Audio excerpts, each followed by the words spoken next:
Michoacán, honestidad y trabajo. Hola, buenos días. Vamos a darle la más cordial bienvenida al doctor Miguel Ángel Cervantes Solano. Él es doctor en Ciencias de la Tierra. El día de hoy representa a la ENES con la UNAM para presentar en la SEDECO la capacitación denominada Las Geociencias y el Patrimonio Cultural en México. Doctor, bienvenido a la Secretaría de Desarrollo Económico, bienvenido a la Academia de Michoacán, este foro ustedes lo hacen tan importante con su presencia. Muchas gracias por la invitación y por permitirnos mostrar parte del trabajo que hacemos en la escuela y en la licenciatura en Geociencias, que es donde participo.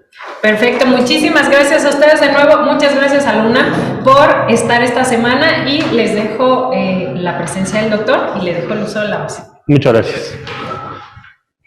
Bueno, voy a poner aquí.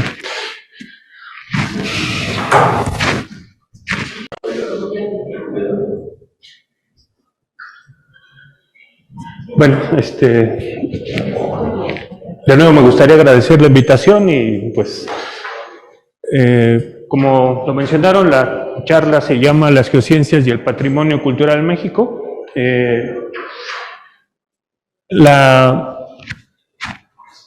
¿Listo? El objetivo de esta charla es pues mostrar en rasgos muy generales parte del trabajo que hacemos en la ENES Morelia, en particular en la licenciatura en Geociencias, que es donde participo, y alguna de las áreas de trabajo que tenemos es justamente alguna interacción que tiene que ver con el patrimonio cultural.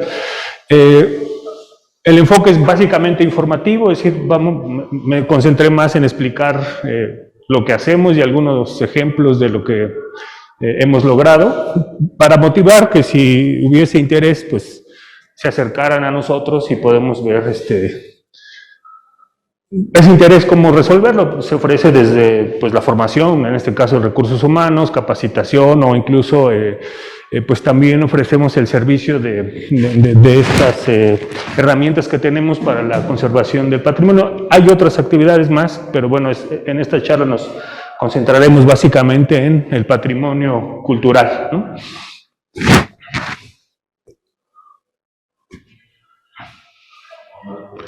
Listo. Antes de empezar, y pues entendiendo que no necesariamente todos tenemos en la mente el concepto actual de las geociencias, me gustaría rápido recordar qué son las geociencias. Pues básicamente estudian los fenómenos físicos, químicos y biológicos que ocurren en el planeta Tierra y el espacio exterior, cuya magnitud afecta lo que sucede aquí en la Tierra, ¿no? Y eso incluye pues tanto a la estructura de la Tierra como a los seres vivos que estamos en ella. Para su estudio conjugamos investigación interdisciplinaria, estudios de campo, así como el uso de técnicas geofísicas para estudiar temas en el ámbito social y cultural que permitan mitigar riesgos ante fenómenos como vulcanismo, sismos, deslaves e inundaciones. Esto es a grandes rasgos lo que estudia las geociencias, es muy a grandes rasgos, hay infinidad de posibilidades de especialización, casi tantas como ideas que surjan en las personas que se dediquen a esto. Pero bueno, es para tener idea, un panorama muy general de qué pensar cuando nos referimos a las geociencias. Bueno, también hay que recordar qué es el patrimonio cultural, a qué nos referimos cuando escuchamos esta palabra, además en un lugar como Michoacán, que tiene una riqueza muy amplia en lo que se refiere a patrimonio cultural, es un concepto que lo escuchamos mucho. Entonces, retomando un poco esta definición que tiene la UNESCO, es el conjunto de bienes tangibles e intangibles que constituyen la herencia de un grupo humano, que refuerzan emocionalmente su sentido de comunidad con una identidad propia y que son percibidos por otros como característicos. Está en rojo esta palabra de tangibles porque justamente en el área de las geociencias, al ser una ciencia, digamos, pues formal y que está basada en herramientas física, química y biológicas, pues nos referimos más a la parte tangible. Entonces, en ese sentido, cuando hablamos aquí de patrimonio cultural, aunque existe también el patrimonio cultural intangible, aquí nos vamos a restringir más al aspecto, por ejemplo, del patrimonio arquitectónico, el patrimonio arqueológico, el patrimonio artístico e histórico, así como el patrimonio natural, ¿no? Y abajo vemos algunas imágenes, pues justamente que representan estos patrimonios, pues característicos aquí de la ciudad de Morelia y del estado de Michoacán, los arcos, estas estructuras también que se conocen como yácatas, que están aquí muy cerca de la ciudad de Morelia, y en este caso al final, pues la cerámica muy característica de la zona aquí, muy cercana también a la ciudad de Morelia. Entonces, bueno, las geociencias, o digamos alguien que se dedica al estudio de las geociencias, básicamente es un mediador entre los conocimientos que se tienen, en este caso son teóricos, ¿sí? Tenemos que saber algo de física, química, matemáticos, o mucho de esos aspectos, y algunos conocimientos también sobre el pasado que queremos justamente estudiar. Después viene una etapa de recolección de datos, esto implica, pues como se mencionó antes, pues incluso trabajo de campo, en este caso puede ser, pues incluso, por ejemplo, recolección en sitios arqueológicos o en campo como donde suceden las erupciones volcánicas o en cualquier lugar en donde pues podamos llevar a cabo estas investigaciones. Luego viene pues el procesamiento de esos datos, la interpretación de esos datos, y eso hace que, digamos, este ciclo se renueve porque conoceremos alguna información nueva que nos motivará otra vez a hacer una nueva recolección de datos, ¿no? Entonces, a grandes rasgos, el geocientífico pues está en medio de este ciclo que justamente pues nos permite conocer mejor nuestro pasado y pues en algunos casos preservarlo o aportar información que no conocíamos antes y que nos permitiera comprenderlo mejor. Entonces, bueno, así a grandes rasgos, pues la Tierra, y para su estudio, pues contamos con las ciencias básicas como la física, la química, las matemáticas, la biología. Y esto es porque la Tierra, pues es un sistema dinámico complejo que hoy en su estado, digamos, de conocimiento sabemos que tiene pues, una estructura interna, y esta estructura interna, pues básicamente se define por sus propiedades físicas. Entonces, para comprender muy bien cómo es este pedazo de roca llamado Tierra, pues necesitamos un conocimiento profundo de estas ciencias. En esta charla no voy a hablar mucho sobre los conocimientos que se requieren, sino más bien cómo podemos, a partir de lo que sí se sabe, empezar a estudiar cosas que tienen que ver con la herencia cultural, el patrimonio cultural, y qué hacer o cómo hacemos para responder las incógnitas que tenemos. Bueno, me voy a centrar primero en uno de los aspectos que conozco mejor, porque digamos es el área que me dedico, que es el geomagnetismo. El geomagnetismo estudia así las propiedades que tiene la Tierra desde el punto de vista pues, geomagnético, es decir, la Tierra presenta un campo magnético, es lo que podemos observar cuando observamos una brújula y esta apunta al norte magnético. Esta característica pues, se comparte en el sistema solar con otros planetas, el Sol también tiene un campo magnético, y su origen está justamente en la estructura interna de la Tierra, que pues, al tener un núcleo como el que tiene, se dan las condiciones para que exista un campo magnético permanente. Este campo magnético, aunque no se ve, pues sentimos efecto, por ejemplo, con una brújula, pero también es, digamos, es una capa protectora que nos protege de una radiación que proviene del Sol, llamado rayos cósmicos, y a este efecto le llamamos la magnetosfera, es decir, este campo magnético es una especie de escudo que hace que estemos protegidos de la radiación solar y que hacia los polos magnéticos, o los polos, en este caso norte y sur, esta radiación se reciba con mayor intensidad. Esto, aunque no es visible, esta presencia del campo magnético, sus efectos sí lo son. Bueno, este es un esquema de lo que sucede al interior de la Tierra para producir esta imán en su interior, y básicamente todo se explica en el interior de la Tierra, en donde estamos hablando del interior o del núcleo, en donde existen las condiciones. En este caso el núcleo de la Tierra está conformado por dos metales, principalmente níquel y hierro, que a las altas presiones y temperatura en que se encuentran, pues es como una gran esfera sólida rodeada de una esfera líquida, que se está moviendo o rotando pues muy vigorosamente, y esto produce hacia el exterior un campo magnético. Esta configuración es resultado del proceso de formación planetaria. Es decir, cuando se formó la Tierra se dieron las condiciones para que esta, digamos, diferenciación por densidades y propiedades físico-químicas se dé así, y la comparte con otros planetas, así como el Sol, ¿no? Entonces podemos encontrar campos magnéticos planetarios también, pero en el caso de la Tierra, pues, que es en donde nos interesa, pues en este momento sabemos que tiene una configuración básicamente como si fuera un imán al interior de la Tierra. Entonces, sin entrar tampoco en mucho detalle cómo sucede esto, sí podemos hablar de los efectos que observamos al exterior.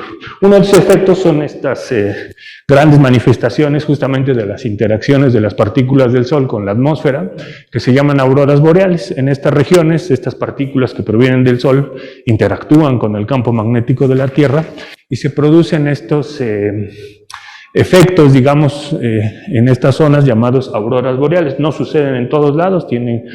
Por la configuración del campo magnético y por la desviación que sufren estas partículas, solo sucede en algunos puntos muy específicos de la Tierra, pero pues sin duda son muy espectaculares, y pues para quienes nos dedicamos a esto, pues es una prueba muy, muy bonita de que estamos comprendiendo muy bien el fenómeno, primero al interior de la Tierra, pero también con su interacción al exterior de ello. Igual sin entrar a mucho detalle, lo que hemos hecho, lo que se ha hecho históricamente para estudiar el campo magnético es imaginarlo como si fuera un imán al interior de la Tierra, un gran imán enorme colocado muy cerca del eje de giro de la Tierra, de tal manera que pues si todo el mundo ha interactuado con un imán, sabemos que tiene un polo norte, un polo sur, y que algunos metales llamados ferromagnéticos son atraídos a ellos, pues este mismo comportamiento lo podríamos imaginar que está sucediendo al interior de la Tierra, sin necesidad de ir al núcleo a comprobar que eso está así. Entonces, eso, por ejemplo, permite que podamos construir brújulas, ¿no? Porque sabemos justamente hacia dónde va a apuntar, y esa es la base de la navegación, ¿no? De la navegación pues, antigua, que utilizaban el norte magnético para orientarse respecto al norte geográfico. Hay algo también de aspectos matemáticos, como por ejemplo entender que el campo magnético es una magnitud física que se les conoce como vectoriales, que pueden ser representadas por unos instrumentos llamados vectores, pero más allá de eso, lo importante es que al ser representados por este tipo de magnitudes, pues conocemos toda la física y matemática al respecto. Entonces lo siguiente es empezar a hacer preguntas de hasta dónde podemos llevar este conocimiento, primero de que la Tierra tiene un gran imán, y segundo de que se comporta como una magnitud vectorial. Entonces, afortunadamente para todos y para los que nos dedicamos a esto, pues tenemos toda la herramienta física y matemática pues para empezar a responder esas preguntas. Si uno tomara una fotografía de cómo está configurado el campo magnético actual, vemos que es muy parecido justamente a tener un gran imán al centro, pero no es exactamente lo que esperaríamos si fuera un imán perfecto. Tiene sus pequeñas desviaciones, es decir, aquí por ejemplo la imagen que está en la parte de abajo no está perfectamente alineado con el eje de la Tierra, es decir, hay un pequeño ángulo que se le llama la declinación. Este ángulo es digamos, una manifestación de que el campo magnético de la Tierra pues no es perfectamente dipolar, y además pues no es que esté separado completamente, o digamos sí está separado el norte y el sur magnético, pero no es perfectamente simétrico. Es otra de las imperfecciones que pues nos hablan del origen del campo magnético, pero a grandes rasgos se comporta como un gran imán, ¿no? Entonces un gran imán, una barra que está en el centro, que tiene su norte y sur, aunque no se parece mucho, es muy muy parecido. Esto es una ventaja porque de las representaciones físicas que tenemos para los imanes, es la más simple que podemos tener. Entonces, pues al ser la más simple, de nueva cuenta tenemos una herramienta física-matemática para describir muy bien el problema. Pero aquí viene algo más. La Tierra, al ser un sistema dinámico, es decir, ha evolucionado en el tiempo desde que se inició el sistema solar, o antes incluso, desde que se forma el universo, ha estado en evolución constante. Si la Tierra no es algo fijo, y esta misma característica, pues podría uno esperarse que se replicara en el campo magnético. Si uno hiciera la analogía de la edad de la Tierra, la pudiéramos meter en un solo día, pues por ejemplo la historia de la humanidad estaría sucediendo hace unos cuantos segundos, es decir, respecto a la historia de la Tierra, la historia del ser humano realmente es muy corta. Esto, digamos, tiene que ver porque justamente de lo que va esta charla es de digamos, de las aportaciones que tienen los seres humanos, que le llamamos cultura. Entonces, bueno, es un intervalo de tiempo pequeño en la historia de la Tierra, pero muy grande respecto a la historia del ser humano. Y hay otros detalles, por ejemplo, las primeras formas de vida, si hubiese empezado a las 0 horas la Tierra, su existencia, estarían empezando a aparecer a las 4 de la mañana, y los dinosaurios apenas habrían existido hace unos 180 millones de años, alrededor de 30 minutos, o sea, tampoco es que hayan durado mucho. Y bueno, así tenemos varios aspectos, ¿no? Y aquí se puede notar que aquí aparecen los primeros humanos y que es justamente estos cuantos segundos. Entonces la historia de la humanidad realmente es corta respecto a la historia de la Tierra. Y en la historia de la Tierra han sucedido grandes cambios, como por ejemplo la formación de los continentes, algunos momentos en donde la temperatura sube mucho, donde la temperatura desciende mucho, que son conocidos pero que han sucedido a lo largo de la historia de la Tierra. Entonces es también de esperarse que el campo magnético pues refleje esta naturaleza de cambio de la Tierra como tal. En esta imagen vemos, aquí hay en México existe un servicio magnético que funciona, opera desde hace más de 100 años, que se ha dado la tarea de estar registrando justamente las variaciones del campo geomagnético en México, instrumentalmente, es decir, se instaló un instrumento exprofeso para medir cómo funcionaba, o más bien cómo estaba comportándose el campo en México. En un principio estuvo en la Ciudad de México y luego se trasladó hacia otro lugar. Ahora, actualmente se encuentra en un campus de la universidad en el Estado de México. Y bueno, si uno observa el registro, que justamente aparece en 1910, vemos que no permanece constante, aunque hay una tendencia, digamos que se observa en este caso hacia abajo. Si el campo magnético no cambiara en el tiempo, esto sería una línea constante, pero vemos que no es así. Hay unas variaciones pequeñas que son las variaciones que tienen que ver con nuestra interacción con el Sol, es decir, cuando sale el Sol y cuando entra el Sol, pero hay unas de más larga duración, que en este caso son cerca de 100 años, que nos dejan ver que el campo magnético ha cambiado en el tiempo. En la parte de abajo vemos un instrumento que utilizaban los chinos, no con fines de orientación o estudio del campo magnético, sino más bien con unos fines de uso cultural, pero medían la dirección del norte magnético. Y eso ellos lo hacían mucho antes de la era instrumental. Entonces podemos ver que ese registro se extiende incluso hasta el año 800. Aquí teníamos de los últimos 100 años y aquí tenemos ya un poco más atrás. Y también se observa que no es constante, es decir, que este instrumento estuvo cambiando su posición durante pues estos 800 años, lo que también es evidencia de que el campo magnético de la Tierra cambia. ¿Qué significaría, por ejemplo, si algunos navegantes se orientaran con la brújula en esta época? Probablemente llegarían a un norte distinto al que llegaríamos ahora porque está apuntando en otra dirección. Y parece ser, al menos con esta evidencia, que esto es un rasgo constante, ¿no? Pero si recordamos la otra imagen, pues es un intervalo de tiempo realmente muy, muy pequeño. Entonces, aquí es en donde se vuelve relevante el estudio de las geociencias, porque con las herramientas que tenemos y el conocimiento de la física, química y matemática, podemos idear un método que nos permita encontrar registros de ese campo magnético en el pasado, muy pasado, más allá de la era instrumental, es decir, sin que existieran instrumentos. Cómo la naturaleza podría haber registrado esos cambios en dirección y también en intensidad de cambio geomagnético. Sin entrar en mucho detalle, hay en el proceso de formación de la Tierra los minerales que conforman las rocas y lo que observamos en la naturaleza. Hay algunos de estos minerales que tienen la propiedad de, bajo ciertas condiciones, registrar la dirección del campo magnético. Es como si tuvieran la capacidad de tomar una fotografía al momento en donde se está, puede ser donde se está formando esa roca o donde se está utilizando, tomar una fotografía del campo magnético y guardarla.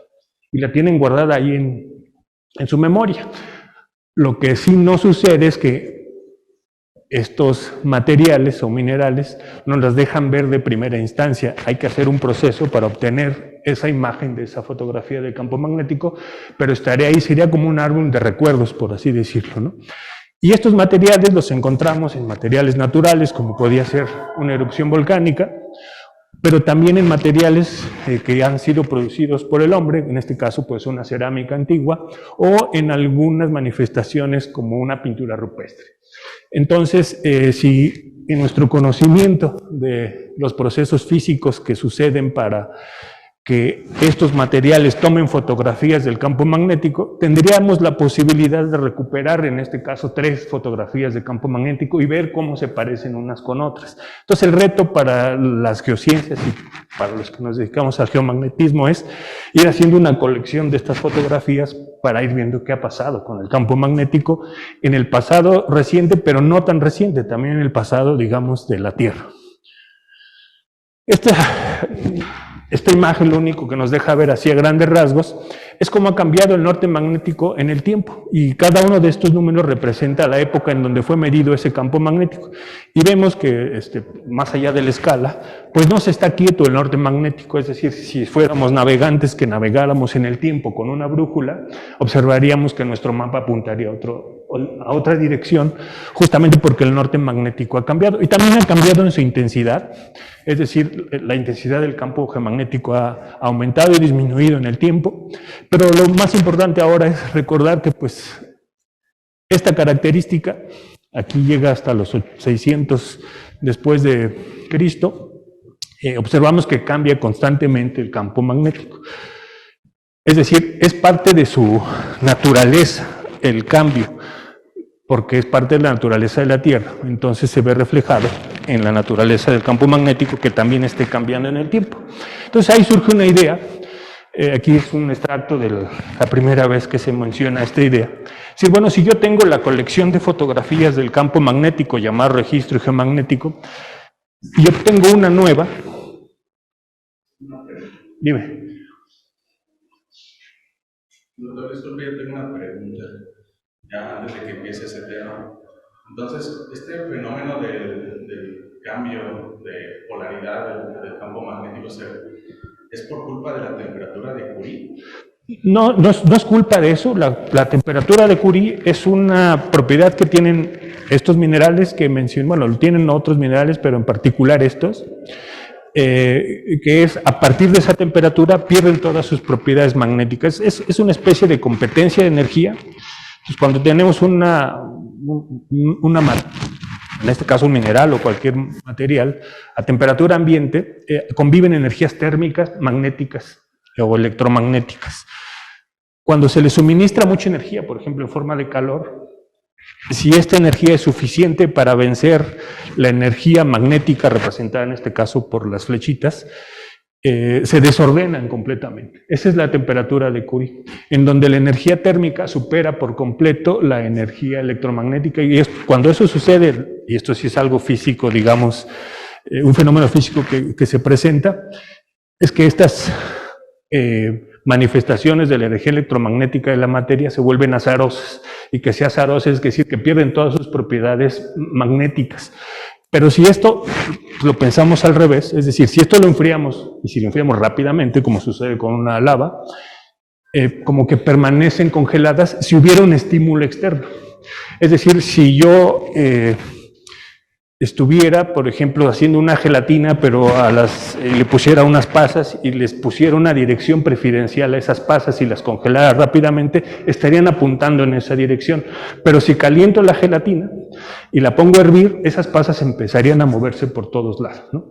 Y si lo vuelvo a hacer al revés, otra vez en presencia de una dirección preferencial, justamente marcarían, o digamos esa gelatina tendría una marca de la dirección que se le dijo cuando se congeló. Si esto lo trasladamos cientos de miles de años después o decenas de miles de años después, pues tendría un recuerdo de las personas que hicieron esa gelatina, de en qué dirección la alinearon, por ejemplo, ¿no? Este mismo proceso sucede aquí.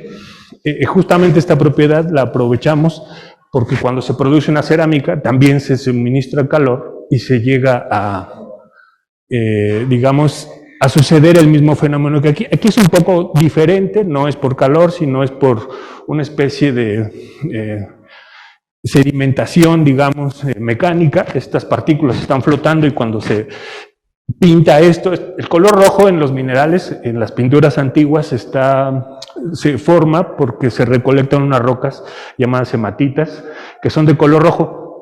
Y estos colores rojos en la naturaleza son óxidos de hierro. Entonces, estos óxidos de hierro son estas cosas que vemos aquí. Entonces, digamos, cuando las están pintando, como el campo magnético de la Tierra está presente, antes de que se sequen, también se van alineando en la dirección del campo magnético de la Tierra presente.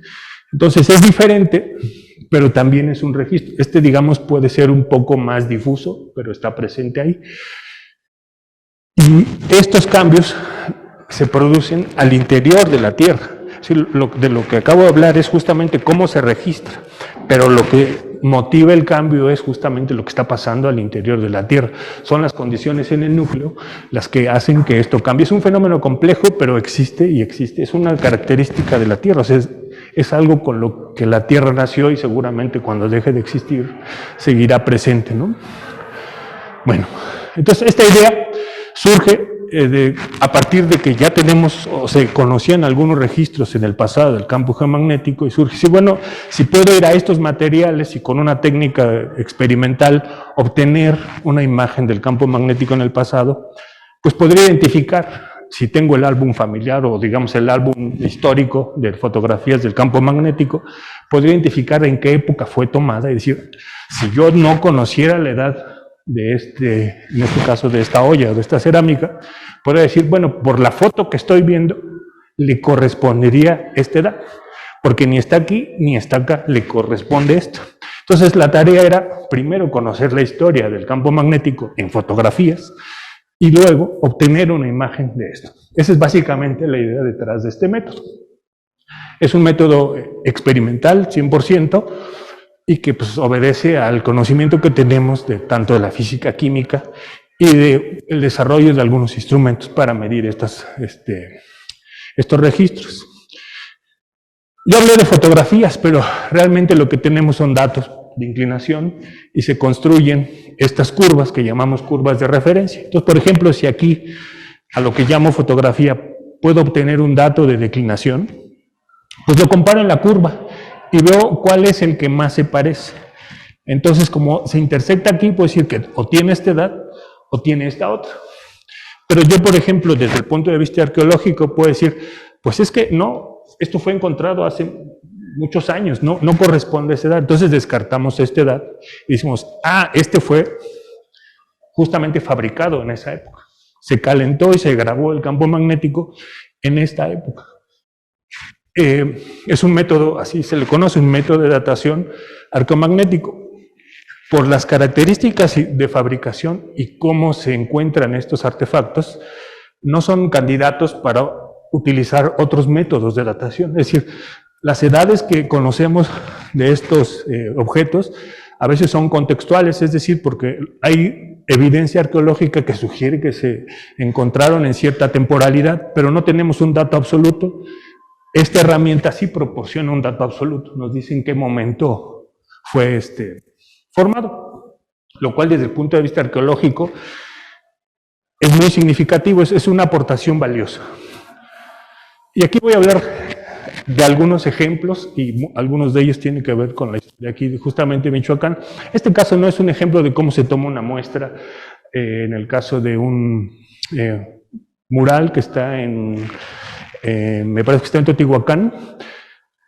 Está otra vez el color rojo, se toman las muestras y se llevan al laboratorio y con eso se hace el proceso de datación. Entonces voy a hablar a partir de ahora de algunos ejemplos que hemos realizado aquí en el laboratorio donde colaboro y del que participo, pero también en otros lados, ¿no? Entonces, ¿en qué consiste estos estudios? Consiste justamente en identificar aquellos sitios en donde estas características del campo magnético pueden ser registradas, ir a tomar muestras y después hacer el análisis de laboratorio. Entonces tiene una parte primero de seleccionar estos sitios. Estos sitios, por ejemplo, cuando hablamos de un sitio arqueológico, pues pensamos en sitios arqueológicos permanentes, como podría ser, no sé, Teotihuacán o aquí las Yácatas, pero hay sitios que, por el estado en que se encuentran, ya no se pueden preservar mucho tiempo, o porque, por ejemplo, están haciendo una infraestructura nueva, se descubre el sitio arqueológico y no se puede detener el paso de la infraestructura, entonces se rescata lo que se pueda. Y una vez que, por ejemplo, si se hace una carretera, una vez que esté la carretera, nunca más se va a poder acceder a ese sitio. Entonces, en esos lugares, este tipo de investigaciones se vuelven muy valiosas porque colaboran mucho a preservar lo que no se podría preservar de otra forma. Se rescata lo que se puede, se hacen los estudios y después pues ya se publican los resultados, y aunque ya esté la carretera, el edificio o lo que sea que ya no se haya destruido, pero ya se conserva desde ese punto de vista la información, ¿no? Y aquí tenemos algunos ejemplos de materiales que se han recolectado. Esta es una de las técnicas que utilizamos para levantar muestras. Este es un ladrillo en la pared de un horno, este es el piso de un horno, y los demás también son, me parece que, hornos, ¿no? Este es un sitio que está en Ciudad Victoria, también es un fogón. En este caso se trataba de una cocina antigua y se encontró evidencia de que ahí cocinaban, y bueno, otra vez la temperatura nos da buena señal de que en estos lugares es un candidato a haber registrado las propiedades del campo magnético en esa época.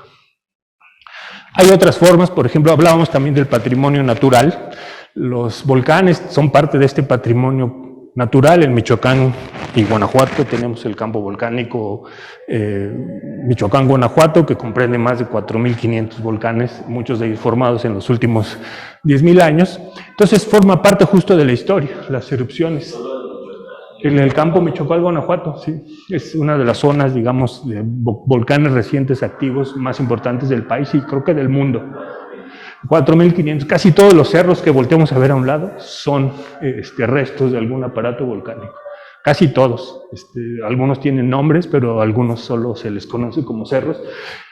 Entonces tenemos una zona privilegiada, pero también eso implica que esta actividad volcánica debió haber impactado a las personas que poblaban aquí hace muchos años. Entonces justamente conocer la historia eruptiva de estos volcanes nos permite saber cómo pudo haber sido la vida en esos momentos, ¿no? Después viene un proceso experimental intenso. Aquí, bueno, no voy a ahondar mucho en los experimentos, pero sí es un proceso experimental muy detallado, digamos, con una técnica muy sofisticada y equipos igualmente muy, ¿cómo se puede decir? Altamente especializados, que requieren, pues, igualmente personal altamente especializado. Está aquí en las instalaciones de la UNAM Morelia, se llama el Laboratorio de Magnetismo Natural, y bueno, es de madera justamente para evitar interacciones magnéticas con metales que pueden interferir en las mediciones, y funciona este laboratorio desde hace más de 15 años.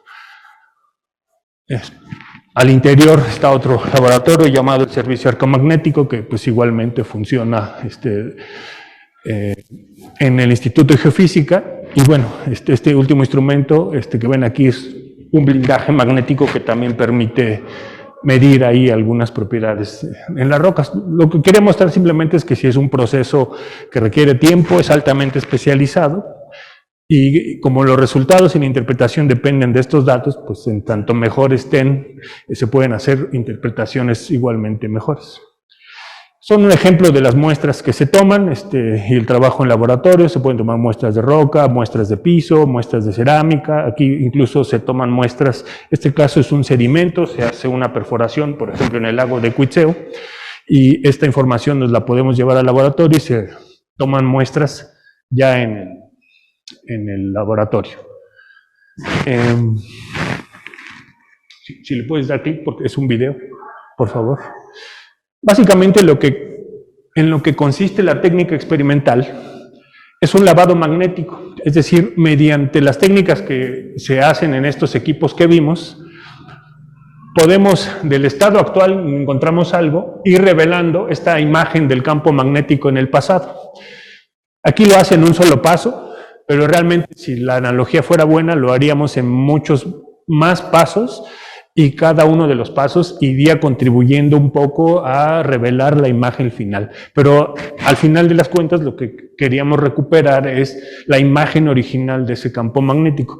Una vez que eso se logra, pues ya digamos podría yo comparar esto con la historia que conozco del campo geomagnético y ver si puedo dar una interpretación sobre la edad o hace cuánto sucedió este registro, ¿no?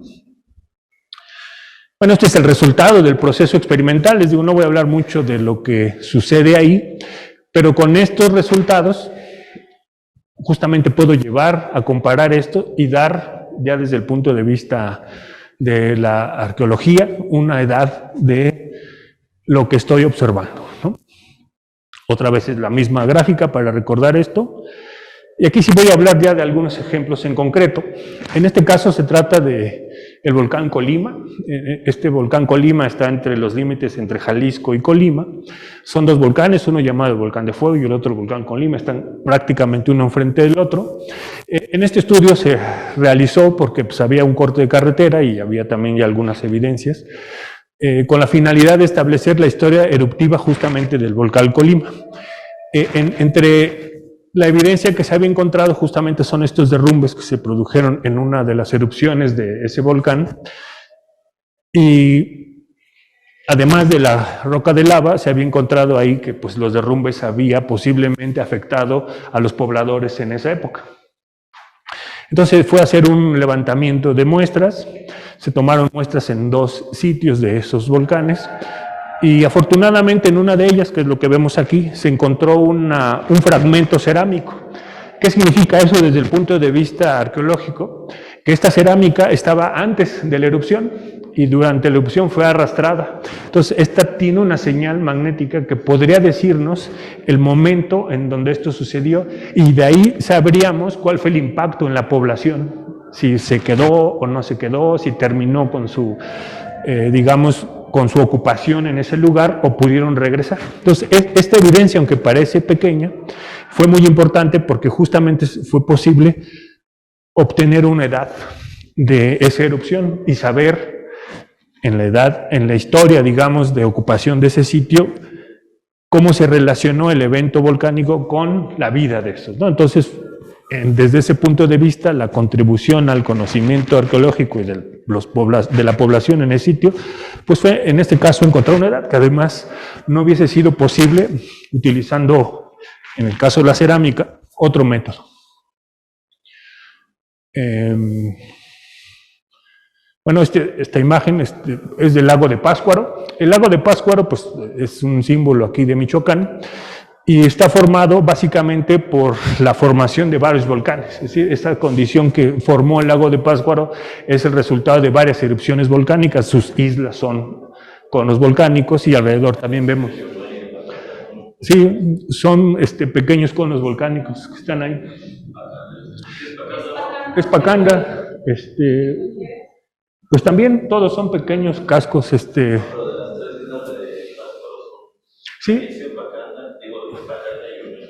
Sí, son estas tres, pero las tres son erupciones volcánicas. Sí, Entonces, ¿cuál fue la idea de este estudio? Justo la idea del estudio fue establecer la cronología de formación de los volcanes alrededor del lago. Esto también tiene una implicación arqueológica porque los pobladores ya, es decir, en este caso los tarascos, ya tenían asentamientos ahí, y los asentamientos o las poblaciones están muy relacionadas con el suministro de agua para vivir y para los alimentos y para los animales.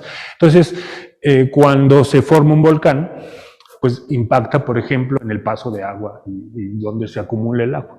Entonces, era interesante saber si con estas técnicas era posible hacer una cronología de cómo fueron sucediendo los volcanes, porque nos iba también a dar información sobre cómo se fue desarrollando la vida en ese lugar, incluso antes de la formación del lago, y si el lago siempre ha tenido esa configuración. Entonces, sí fue posible, es decir, sí fue a levantar rocas de estos volcanes, se hicieron los estudios arqueomagnéticos, y con esos resultados pudimos hacer una cronología de estos edificios volcánicos que están alrededor del lago de Pátzcuaro, ¿no? Entonces, tenemos aquí por colores las poblaciones, pero también, no se ve muy claro, pero están las edades aquí representadas.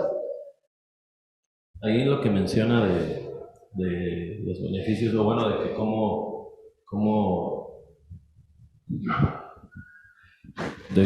está cómo beneficia pues a lo mejor estas zonas, estas cercanías. Ahí sé que me da una duda. Yo tenía entendido que si está cerca de una zona volcánica es muy enriquecedora la flora y la fauna, o no necesariamente. Sí, sí lo es, y ese es, por ejemplo, una de las consecuencias que vemos de eso es que en esta zona se da muy bien los aguacates, ¿no? O sea, si pensamos, por ejemplo, en denominación de origen, por la altitud y por los minerales que hay en el suelo, sí son propicios para cierta producción agrícola, ¿no? Esto es cierto también. Y entonces, ¿por qué? O sea, ¿usted conoce por qué el volcán o lo que hoy conocemos como cerros o islas, qué genera, o sea, qué propiedades tiene, o cómo funciona esto para el beneficio de la comunidad? En este caso lo veo de esta manera, ¿no? Pensando en el enriquecimiento para a lo mejor emprender o hacer un poquito de capital para la comunidad y los usuarios que puedan escuchar este sitio, les recomienda que hagan todo cerca de sus... Lo primero que hay que conocer es muy bien el sitio donde vivimos, es decir, el suelo y cuál es su origen. Y esto, pues sí, desde luego tiene que ver con las personas. Ahora, si uno quiere hacer actividad comercial, lo más prudente es saber justamente las características del suelo. Hay estudios, no estos, por ejemplo, que correlacionan incluso el color de la tierra. Si ustedes han ido por ahí, es una tierra color naranja, casi toda la que está alrededor de los volcanes.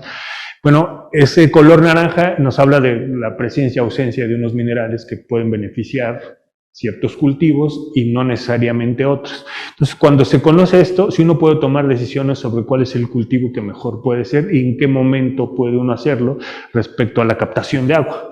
Entonces, sí, justamente es una de las herramientas que quizá faltaría incorporar más a la industria agropecuaria, es justamente este conocimiento que tenemos, de ciencias del suelo y cómo puede beneficiar para la explotación, digamos, más racional de los recursos.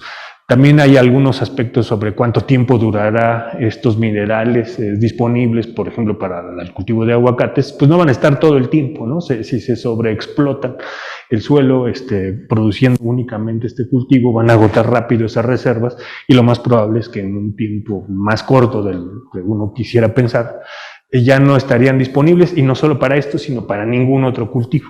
Entonces, esta información sí puede ser, pero lo importante sería saber, por ejemplo, en qué parte nos encontramos de aquí, ¿no?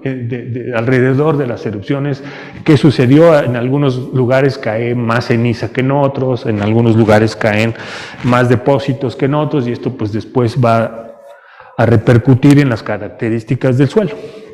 No, sin duda sí tiene aplicaciones, y yendo incluso a más tecnológicas, incluso podrían desarrollarse dispositivos que estuvieran midiendo eso, o aplicaciones móviles que podrían, basadas en color o en algunos pequeños experimentos, darnos esa información pues muy rápido. Hay experimentos también, aquí esta charla no va en eso, pero también hay un laboratorio de suelos especializado justamente en estos aspectos, ¿no? Pero sí, creo que sí es un área de oportunidad para todos, ¿no? Para involucrar estas tecnologías y conocimiento a la industria agropecuaria. Esta es una imagen del volcán Ceboruco, está muy cercano del volcán Tequila, en Jalisco. Este volcán, por ejemplo, comparte con el Paricutín, que tuvo una erupción muy parecida, histórica, mucho antes que la que tuvo el Paricutín, y ya incluso había un registro de los españoles que enviaban correspondencia a España de cómo describieron esa erupción, pero también había evidencia de que había habido erupciones antes que no habían sido documentadas. Entonces, pues fue igual ir a conocer. Además, aquí también hay un interés plenamente comercial, porque esta zona, justamente la zona alrededor de estos volcanes, se dedica a la producción de de agave para el tequila. Y esta producción de agave para tequila también se da por las condiciones de altura en la que se encuentran y por el suelo. Entonces sí tiene cierta...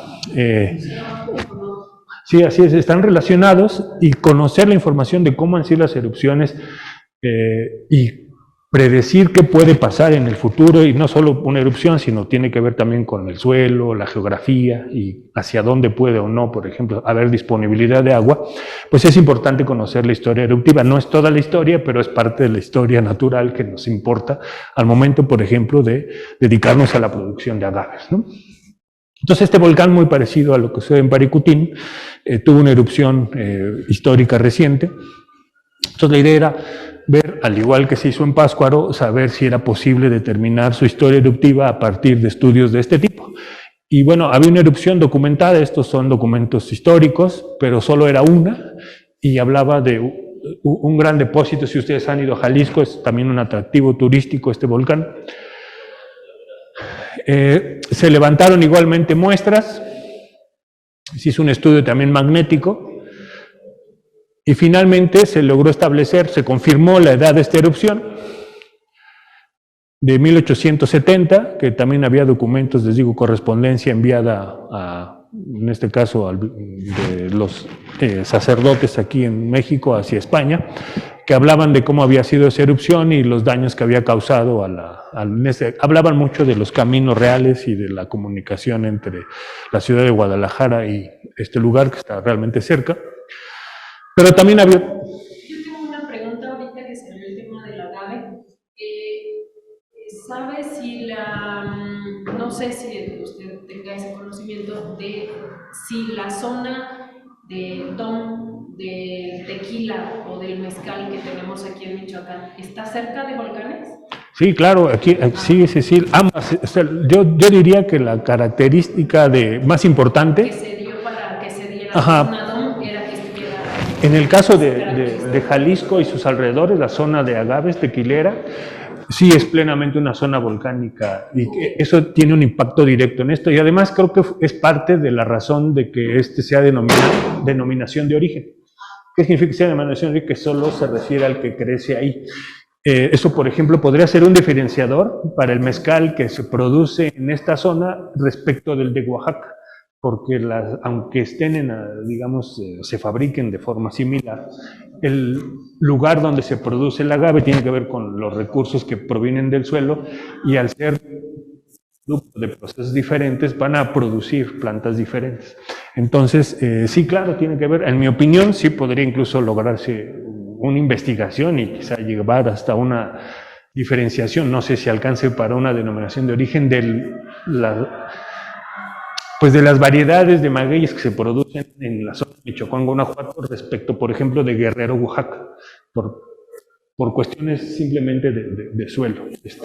Pero también me parece que la diversidad básicamente son 2 especies las que se producen en Jalisco, pero hay más diversidad de agaves que se utilizan para los mezcales. Eso pues también habla un poco de la diversidad de lugares en donde se producen. Pero sí, sin duda, es un rasgo que influyó bastante. Entonces, doctor, ahorita haciendo afín a eso, una de las razones por las que a Michoacán se le conoce como el Huerto de México, o se le ha dado aquí mismo a lo mejor ese nombre, es en relación a toda su colindancia con zona de erupción volcánica. Una vez aprendiendo esto, me imagino, o me hace pensar, pues toda la Sierra Madre occidental y oriental son erupciones en algún momento. Entonces, también eso ha conllevado a que haya una gran variedad de cultivos. No sé, nos vamos allá por la zona oriente y ahí se puede dar guayaba, se puede dar mamey, se puede dar plátano. Nos vamos acá por la zona caliente, pues se dan, frutos tropicales y también frutos de clima frío. ¿Es debido a todo esto? Sí, seguro. La diversidad en cultivos sí tiene que ver con la disponibilidad de recursos del suelo, ¿no? Y estos tienen que ver justo con la historia de qué fue lo que produjo ese suelo, y en este caso son las erupciones volcánicas. Y además, Chocón Guanajuato no solo hay muchos, sino son muy recientes. O sea, en los últimos 10.000, 30.000 años ha habido muchísimo. No, en historia de la Tierra, muy recientes en términos de historia de la Tierra, porque sí, para nosotros... Y suficiente para producir una característica particular en el suelo. Entonces, sí, seguro. Y bueno, ahí sí quizá nos hace falta conocer un poco más las potencialidades de ciertos cultivos que no se hacen, porque hay unas, o sea, pues es evidente, ¿no? Está todo sesgado hacia el cultivo de aguacate, pero se ha dejado de lado otras que podrían ser igualmente productivas, pero se ha beneficiado mucho, o demás, la producción de aguacate, y se ha olvidado otras. Se ha retomado, por ejemplo, ahora en algunos lugares, por las mismas causas, es que se produce bien aguacate, se produce bien higo, ¿no? Por ejemplo, tienen las mismas los requerimientos para que se produzca, pero no es todavía tan económicamente redituable producir higo que aguacate. En algún momento eso quizá puede cambiar, ¿no? Y también hay variedades exclusivas de Michoacán, o sea que no las vamos a encontrar en otra zona, ¿no? Que también pues, podría ser ahí objeto de... Como pasó con los agaves, ¿no? Que solo se producen aquí, ¿no? Estos, algunos 2 o 3 agaves solo son de esta zona. Sí, seguro.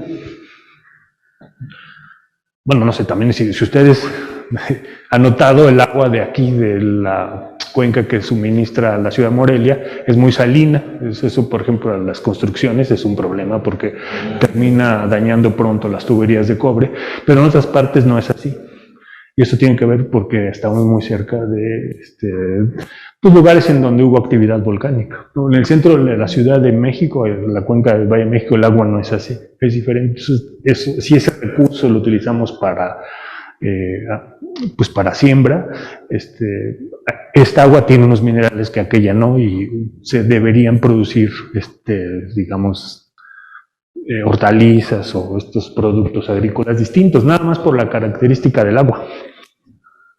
Este es un estudio que se hizo en un lugar que se llama La Cantera, a los que nos gusta el fútbol, ahí entrenan los Pumas de la universidad. Se llama así porque justamente un tiempo alimentó, este es digamos, el antiguo banco de materiales donde se sacaban para fabricar el asfalto hace unos 50 años en la Ciudad de México. Este asfalto negro que hay en la Ciudad de México, que hubo mucho tiempo, salió de ahí. Es un volcán llamado el volcán Chitle, y ahora solo se encuentra un gran hoyo, y ese hoyo es utilizado para pues en este caso para que entrenen las fuerzas básicas, y el equipo de Pumas está dentro de las instalaciones de Ciudad Universitaria. Y bueno, aquí vemos ese corte atrás, es parte de las erupciones volcánicas que conformaron ese volcán, ¿no? Entonces aquí, bueno, ya en este detalle se pueden distinguir las etapas eruptivas. Entonces la finalidad de este estudio fue saber si este volcán hizo erupción en un tiempo muy corto, muy corto, o fueron erupciones separadas. Tiene una importancia arqueológica importante porque los pobladores de esa zona abandonaron, se llama Cuicuilco ese lugar, abandonaron Cuicuilco para moverse hacia Teotihuacán y fundaron Teotihuacán, que es en la historia de Mesoamérica, es de las poblaciones más importantes. Entonces, la hipótesis era, o es la más aceptada, de que hubo una erupción, estos se desplazan y pueblan, o digamos llegan a poblar Teotihuacán, pero en nuestra investigación al menos surge la nueva pregunta de si estas erupciones permitieron, es decir, una erupción más o menos controlada o de baja intensidad, y estos pobladores fueron a Teotihuacán, empezaron a mudarse paulatinamente, sucede otra erupción, continúan mudándose hasta que ya las erupciones pues siguieron siendo más constantes, y entonces terminaron por abandonar. Es decir, no fue un abandono, sino fue como una mudanza un poco más programada. Eso desde el punto de vista arqueológico tiene una implicación importante. Aunque este trabajo no llegó a ese detalle, sí sugiere esa hipótesis de que hubiese pasado si, como la evidencia que pareciéramos haber encontrado, hablara de 2 momentos eruptivos. Esto tendría una implicación muy importante en la historia de la fundación de Teotihuacán, que esa sin duda sí sería un tendría una gran relevancia en el conocimiento que tenemos de Teotihuacán y de toda la arqueología mesoamericana. Este también fue un trabajo muy interesante, tiene que ver también con algunas de las cosas que se fabrican aquí en Michoacán. Es evidencia, digamos, importante sobre el origen del mezcal. Un tiempo se creyó que llegó con los españoles, que a su vez lo traían de Asia. Y estos estudios, aunque ya había evidencia que sugería lo contrario, pues demostraron que en uno de estos hornos, justo con estas técnicas de arcomagnéticas que se habían utilizado, se habían encontrado, también se encontró evidencia de agave y de estas ilustraciones que mostraban que se cocía el agave. Entonces lo único que faltaba saber es en qué momento esto fue así, si fue antes o después de llegada de los españoles. Entonces lo que encontró este estudio dio evidencia muy importante en dos momentos antes de llegada de españoles, o al menos sugiere dos fechas para el uso de este horno, que pues... ¿Ese horno es de España? No, esta es una representación, el horno como tal, no lo tengo fotografiado, no sé por qué, pero esta es una recreación, digamos, el que vemos ahí, del horno que se utilizaba. Probablemente lo que utilizamos fueron fragmentos, ya no el horno completo, sino fragmentos de lo que se encontró ahí. Pero entonces se basaron en vestigios de todo eso. Sí, sí están seguros los arqueólogos de que se trata de un vestigio arqueológico de esa época que está en el lugar donde se utilizó por última vez, pero no está completo. Pero también tenían esta información, digamos, obtenida de otros documentos y ilustraciones en otro sitio arqueológico, de que ya había un uso de los agaves y que se cocían en ollas de barro. Entonces lo que faltaba era saber en qué momento. Y además, pues eso permitiría plenamente diferenciar, pues que además en Tlaxcala tuvieron mucha interacción con los españoles cuando llegaron a México y tuvo mucha importancia para llegar a Tenochtitlán. Entonces, si había sido aprendido durante la llegada de españoles o si hubiese sido anterior. Entonces, este trabajo lo que da una evidencia, en mi punto de vista, muy contundente es de que, pues, justamente es anterior, ¿no? Entonces, podemos decir que este mezcal que se fabricaba aquí, no es producto del mestizaje, sino más bien es originario, en este caso, de Tlaxcala. No, pero sí hacían destilados de ese tipo, porque los habían traído de Asia, ¿no? Hubo en alguno de los viajes y estas colonias que tenían, se los habían traído y ahí sí había agaves, ¿no? También. Entonces aquí incluso tuvo alguna repercusión, les digo por lo importante que es el agave para México, tuvo alguna repercusión más allá de la información científica. Y bueno, aquí además hay otros trabajos, no sé si lo recuerdan, fue muy reciente, que cuando se estaba aquí terminando la carretera de la salida a Salamanca, se encontró todavía vestigios del camino antiguo. Justamente se hizo un estudio para establecer las fechas, aunque aquí no lo puse, también se encontraron cerámicas y se pudieron establecer las edades de esas cerámicas. Se encontró que unas eran previa de llegada de españoles y unas más ya eran españolas, incluso se pudo establecer de qué lugar provenían únicamente por la imagen del registro geomagnético. Sí, de hecho creo que ya lo volvieron a cerrar, pero cuando se encontró, justamente estas son de las aportaciones importantes que hacen las ciencias a la conservación del patrimonio, porque pues ya no era posible sostener que no se hiciera esa adecuación a la salida a Salamanca. Entonces se procedió, digamos, invitaron a los investigadores del laboratorio a hacer un estudio para ver si era posible identificarlo, y pues la verdad es que sí fue posible. Y bueno, ahora tenemos esa información, aunque ya no tengamos acceso al camino como tal. Y así hay varios más, ¿no? Por ejemplo, los hornos de cal que están en... pues porque la carretera pasó, o sea, fue justamente cuando estaban haciendo el distribuidor vial. Ajá. Sí, ya no hay forma digamos, o sea, tendrían que hacer otro camino por otro lado. Entonces, en este caso, pues de no haber sido por estos estudios y otros que se hicieron, pues esa información se se pierde porque ya no hay forma de recuperar. De hecho, yo creo que ni ellos habían presupuestado que ese camino estaba ahí. Ellos, me refiero a la constructora, ¿no? No había información que sugiriera que todavía se encontrara este camino ahí. Y bueno, algunos trabajos más.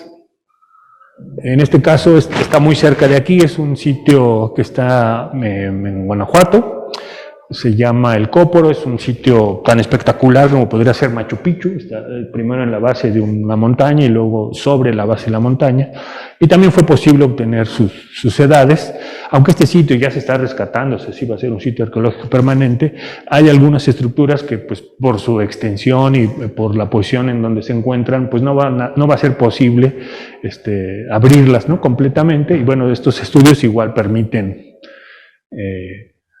pues conocer parte de su historia.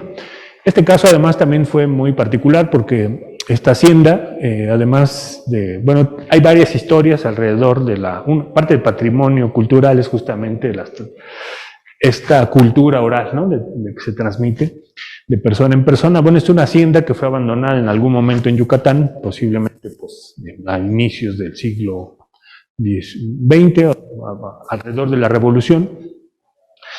Y entre sus características es que había un horno, ¿no? Una leyenda urbana era que estaba embrujada. Entonces, siempre esta hacienda era algo de llamar la atención para la comunidad de ahí. Y este estudio lo único que permitió, digamos, o no fue lo único, para mí es muy relevante saber en qué momento fue abandonada, así en qué momento se utilizó por última vez ese horno. Y para saber exactamente si fue abandonada o no, o si después fue reutilizada por otras personas. Y bueno, en este caso, pues también se pudo establecer una edad muy precisa. En este caso hablamos de un sitio aquí en Aguascalientes, que había unas pinturas murales, y alrededor de esas pinturas murales se encontró un piso quemado. Probablemente las personas que pintaban esto también utilizaban el fuego para o calentarse o para cocinar algo, y también se pudo obtener una edad de este piso, que pues por, digamos, haciendo la suposición de que estas personas o las que pintaron esto también quemaron ahí, pues eran contemporáneos. Entonces también se pudo obtener una edad para... Aquí sí es importante decir que de no ser por esta técnica, no hubiese sido posible obtener una edad, se le llama absoluta, para la pintura. Tenemos más. Este es el que estaba al inicio, en este caso es pinturas murales de Teotihuacán. Igualmente se dio muy buen resultado para saber el momento en que fueron pintadas y aportar otra vez a la historia de la cronología de la zona arqueológica de Teotihuacán. Estos son hornos de cal. Esta técnica todavía se utiliza en Yucatán para producir cal. Y bueno, también fue posible identificar los hornos distribuidos alrededor de la ciudad de Mérida y hacer una cronología de cómo fueron utilizados. Por ejemplo, no es un trabajo que yo haya colaborado, pero sí tiene implicaciones, por ejemplo, en el conocimiento y en la fundación en este caso, del Imperio Tarasco. El Imperio Tarasco en un inicio se asentó alrededor de lo que conocemos como hoy Zacapu, y después se movieron a lo que conocemos hoy como Iguazio y Tzintzunza. Entonces, había cierta evidencia de que había sido producto de alguna actividad volcánica o algún evento natural. Entonces, este estudio justamente explora esa posibilidad y establece la edad de las erupciones, y justamente una de ellas corresponde al abandono del sitio que estaba en Zacapu y a la llegada de los tarascos a Iguazio, en este caso, y tiene que ver con una erupción volcánica. Y eso además también tuvo que ver después con que había un lago en esa zona y la erupción interrumpe el paso del agua. Entonces estas personas, que eran principalmente cazadores, recolectores, al no tener ya acceso al agua tienen que mudarse a otro lado y se quedan ya permanentemente en esa zona alrededor del otro lago, ¿no? Entonces, esta información, aunque parece muy de tipo vulcanológico, tiene implicaciones, ¿no?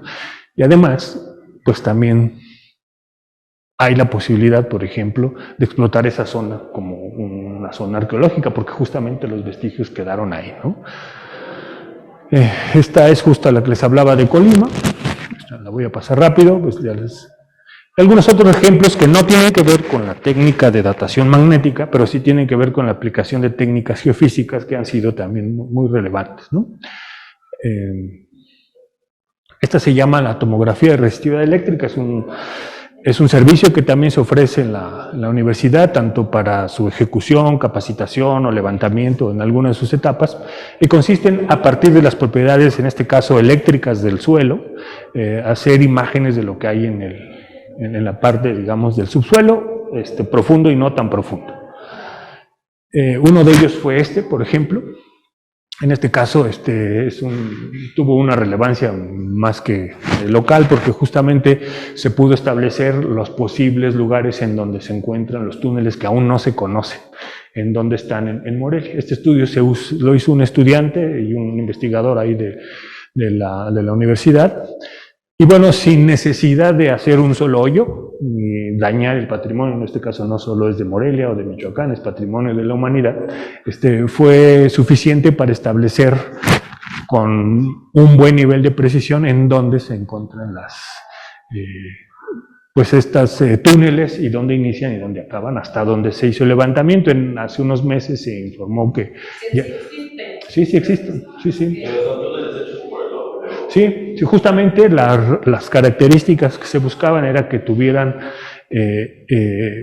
pues los rasgos, las dimensiones de ser construidos por el hombre. También es muy probable que se encuentren inundados por lodo o por drenaje. En algún momento se utilizaban como fosas. Entonces es posible que aunque se encuentren, tenga que hacerse un trabajo posterior de salvamento muy intenso, pero ya se sabe dónde. Esto es importante porque si se quisiera hacer un programa de excavación, ya se sabe dónde comenzar y no levantar toda la plancha y a ver qué se encuentra. Entonces, ya hay en puerta, o al menos leí en las noticias, que ya tienen la intención de continuar con estas investigaciones, porque esto solo abarca el primer cuadro y aparentemente los túneles continúan. Entonces, bueno, seguir hasta donde alcance, ¿no? Pues sí hay la idea de que están conectadas, ¿no? Las que están alrededor, ¿no? Y que tienen, sí. Y además es por épocas, porque algunos algunos se hicieron cuando se levantaron la catedral, y algunos no, algunos se hicieron después. Bueno, ¿cómo se llama? Este es el templo jesuita que está en Pátzcuaro. Este es el antecedente de la catedral de Morelia, además es históricamente para... la llegada de españoles en México fue muy importante porque aquí incluso se empezó a dar el primer seminario en América. Entonces ahí oficiaba y daba clases el padre Vasco de Quiroga. Sí, entonces pues tiene mucha relevancia, digamos, en el desarrollo ya de lo que se le llamó la Nueva España en México. Entonces igual esta es esta iglesia que sirvió antes de que se construyera la Catedral de Morelia para que ahí estuvieran también fue un convento, y no un convento, un monasterio. Y bueno, cuando se hizo hace muchos años la instalación me parece que de drenaje y de agua, se encontraron evidencia de tumbas alrededor de aquí. Y siempre, encontraron huesos y todo. Entonces siempre estuvo la duda de si había más. Pero otra vez, como son patrimonio de la humanidad, es muy difícil hacer alguna prueba física. Entonces estas pruebas más bien no son invasivas ni destructivas. Con el método de tomografía eléctrica se pudo identificar que justo en esta parte, donde están estas personas, están tumbas. Están unas tumbas viendo de frente hacia el atrio de la iglesia. Y por las características de la tumba y hacia dónde están apuntando, se sugiere que son ya de españoles que fueron enterrados ahí, ¿no? Todavía no se hace la excavación, pero pues ya se sabe exactamente dónde están y a qué profundidad, y no hay necesidad de dañar el patrimonio hasta que se quiera excavar esas tumbas. Hay otro más, en este caso es el uso de un sistema de medición que se le llama LiDAR, que funciona mediante emisión y reflexión de rayos láser, que se hizo alrededor de la zona, en este caso justamente de Iracho y alrededor de Tzintzuntzan. Y con estas técnicas, que también son geofísicas, se pudo, mapear hasta dónde alcanzan estas estructuras sin necesidad incluso de hacer ningún excavación o algo sobre el suelo, sino se lograron encontrar los edificios alrededor que están debajo de la superficie y esto es lo que vemos arriba. Entonces, también es una posibilidad, por ejemplo, primero para información arqueológica, pero pues como sucede en el caso de las yacatas, para después posiblemente ser explotados desde el punto de vista de atracción turística, porque además es muy grande. O sea, si comparamos la información...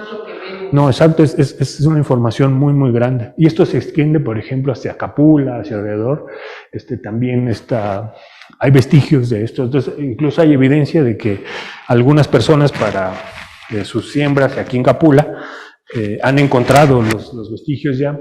Y lo que hacen, porque no se conoce, es que ven las rocas y las utilizan para separar los predios. Y cuando preguntan o sacan las rocas es que ya había una construcción ahí. Justamente se trata de vestigios de esas construcciones. O sea, realmente están de muy fácil acceso. Ahora ya se sabe, entonces sí, a lo mejor a las personas les convendría más explotarlo desde el punto de vista arqueológico más que... sí. Pues los utilizan para cultivos, pero algunos de esos cultivos son más bien como de autoconsumo, ¿no? No son más de negocio, pues. Bueno, este es otro, si le puedes dar play. Este es otro ejemplo de la tecnología LiDAR que nos permite hacer estas recreaciones. Son imágenes de fotografías y láser. En este caso es de un fogón. Bueno, se les llama también Tlecuil, que está en Guanajuato. Y que bueno, si lo ven, pues aunque esté preservado, el paso del tiempo lo va a destruir. Entonces ahora con estas tecnologías puedo traérmelo aquí sin necesidad de ir al sitio y puedo obtener la información. También se hizo un estudio magnético, levantamos las muestras y todavía no concluye, pero se van a obtener edades de este. Entonces tengo, además de la información magnética, podría incluso hacer una impresión 3D de esto si quisiera, ¿no? Y trasladarlo a otro lado. El que sigue, bueno, creo que también es un video. El que sigue. Sí, por favor, si le das play. Es igualmente una recreación, en este caso es de un levantamiento de muestras, en este caso sí es un piso quemado, y pues nos da una idea de cómo levantar. Esto además está expuesto al sol, a la lluvia, a todos los, todo lo que sucede a diario, entonces se va a perder en el tiempo. Si lo dejamos ahí abierto, se va a perder, se va a degradar y ya no hay forma de recuperarlo. Entonces, estos estudios permiten preservarlo. Primero la información magnética, pero pues les digo, también se puede, mediante el uso del LiDAR, pues recrearlo físicamente ya en una imagen digital.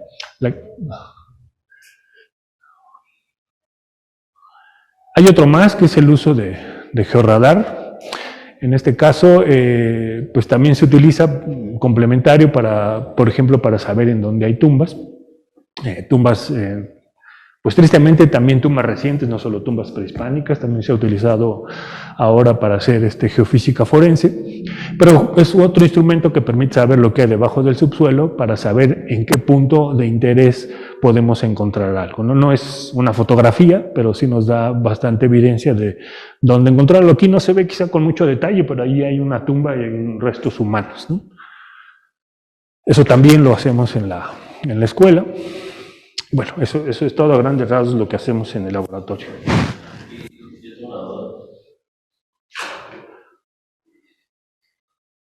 Este servicio ¿cómo es? Le llamamos geofísica aplicada. Geofísica forense. Ya. Se puede rentar, como si alguien en lo privado lo quiere, por sí. ejemplo. Pasa el caso de que hay estas antiguas,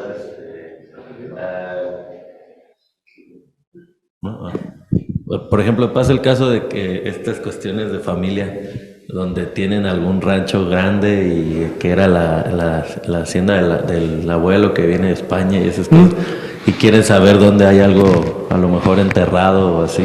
Sí, hay dos formas de acercarse. Si tuviera la intención de hacer pública esa información y que se comparta como parte del patrimonio cultural, podría ser a través de una colaboración.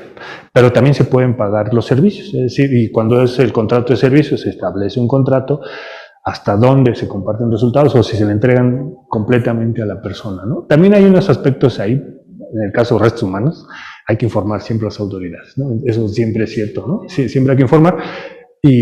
Pero sí se puede. Pero podrían, por ejemplo, también si hay, en el caso de construcciones antiguas, a veces se construía una sobre otra, ¿no?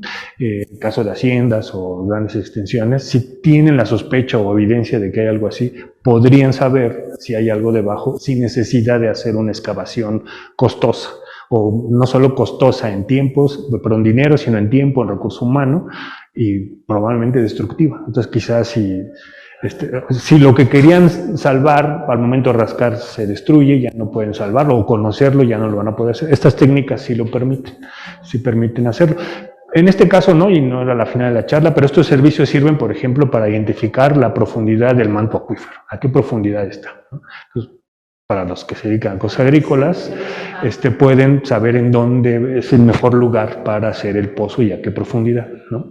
Si quieren, por ejemplo, contratar un servicio de perforación para pozo, a veces los servicios lo incluyen, a veces no, digamos el sondeo para saber en dónde está, eso sí se puede hacer.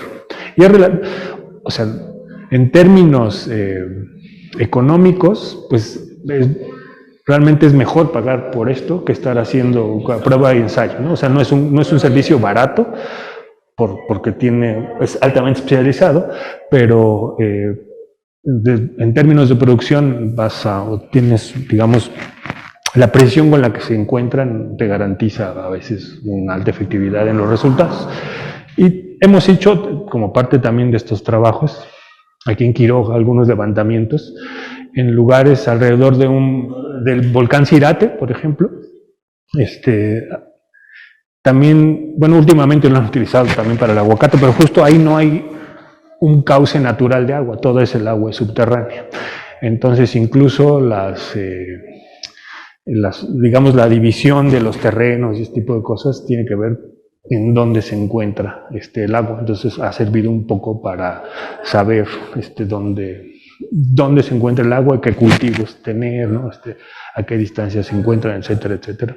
Sí ha servido, han sido pocos, porque también es cierto que la gente no nos conoce mucho que podemos aportar esta información, pero si hablamos, no sé, de 30, 50 hectáreas y las quieren, por ejemplo, vender, pues una inversión de este tipo sí justifica, ¿no? Porque, sabes, ya incluso puede darle un valor adicional a un predio si está cerca de un cuerpo de agua subterráneo y cada cuánto hay que... Bueno, es que también el agua depende de la época del año, ¿no? Cada cuánto te conviene sembrar ciertas cosas. Entonces, esa información se puede hacer, también se puede... Hay varias formas, o sea, si alguien... Podrían contratar el servicio, podría capacitarse una persona para que, por ejemplo, si en el caso de las personas, pienso en los grandes empresarios que sí pueden comprar estos instrumentos, pues capacitar a alguien que les esté haciendo el levantamiento de forma continua y no estar pagando el servicio siempre. Eso también se puede hacer.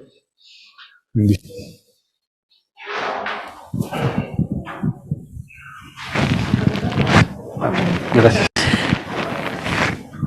Doctor, muchas gracias. La verdad es que es súper importante toda la información que nos da, toda la información que nos han venido a traer de la UNAM, de la ENES, como Escuela Nacional de Estudios Superiores. Y ahorita yo que lo escuchaba decía lo importante que es para nuestros empresarios que se dedican al tema agrícola todo lo que usted les está mencionando. Ya saben, a través de Claudio Orozco, que es nuestro enlace con la ENES, podemos ponerlos en contacto para que puedan adquirir los servicios o contar con el apoyo de la ENES. En esta ocasión vamos a concluir con esta ponencia la semana dedicada a todo el talento de la ENES a través de la UNAM. Y quiero entregar el reconocimiento al doctor Miguel Ángel Cervantes Solano por su valiosa intervención como ponente en la Academia de Michoacán, en Academich, bajo la ponencia Las Geociencias y el Patrimonio Cultural en México. Esta ponencia está siendo realizada el día 1 de diciembre del 2023 en Morelia, Michoacán, en las instalaciones de la SEDECO. Doctor, el reconocimiento se lo firma mi secretario de Desarrollo Económico, licenciado Claudio Méndez, con el gusto de que nos haya acompañado. Le agradecemos a usted y a todos los ponentes de esta semana por presentarnos estas importantes ponencias y muestras de conocimiento. Pues muchas gracias por la invitación. nuevamente gracias a ustedes y pues por brindarnos la oportunidad de mostrar lo que hacemos en la ENES Morelia, la oferta académica y también los servicios que podemos ofrecer. Y yo también comparto esta idea de que hace falta un vínculo entre academia y sector productivo, y pues la Secretaría puede ser un buen, digamos, intermediario entre estos dos, ¿no? Es un trabajo que tenemos que hacer, pero lo podemos hacer mejor en conjunto. Claro que sí, les quiero mostrar les quiero comentar que la SEDECO ya tiene un convenio firmado con la ENES. Entonces, cualquier cosa que necesiten los empresarios dedicados a este tipo de cosas, no duden en contactarnos y nosotros veremos qué podemos hacer. Sí, seguro, seguro. Tenemos por aquí una pregunta, dice, saludos, muy interesante, dice Noé Casas, un estudio de mecánica de suelos para construcción, ¿pueden realizarlo? Sí, seguro, que se acerquen ahí pues justamente a través de Claudio Orozco, seguro sí, pues ya para platicar los detalles de qué necesitan, pero sí, seguro. Noé, si gustas, bueno, vamos a tomar por ahí tu numerito para mandarte un mensajito y ponerte en contacto con Claudia del ENES. Y también Gaby dice, doctor, muchas gracias, qué interesante. Muchas gracias. Bueno, pues muchísimas gracias a todos por participar. Ya saben que estas semanas que siempre nos viene a traer la ENES y todas las universidades que nos acompañan, que nos permiten que sus docentes vengan a mostrarnos el conocimiento que hay en todas estas universidades, es muy importante para nosotros y para todos ustedes. Doctor, muchísimas gracias por concluir esta semana y los esperamos la siguiente semana para iniciar las últimas 2 semanas del año que tenemos aquí en la Academia de Michoacán. Vamos a tener a el CACMI con certificación laboral. Y la segunda semana los invitamos con Tito Galvez. Vamos a tener, bueno, todo el equipo de Tito Galvez, vamos a tenerlos por aquí. Entonces, no se pierdan la publicación del calendario mensual este sábado. Bueno, el día de mañana. Muchísimas gracias, doctor. No, gracias, nuevamente, denle nuestros saludos al rector de la universidad y nuestro sincero agradecimiento por su participación. Muchas gracias. Muchas gracias a todos. Buen fin.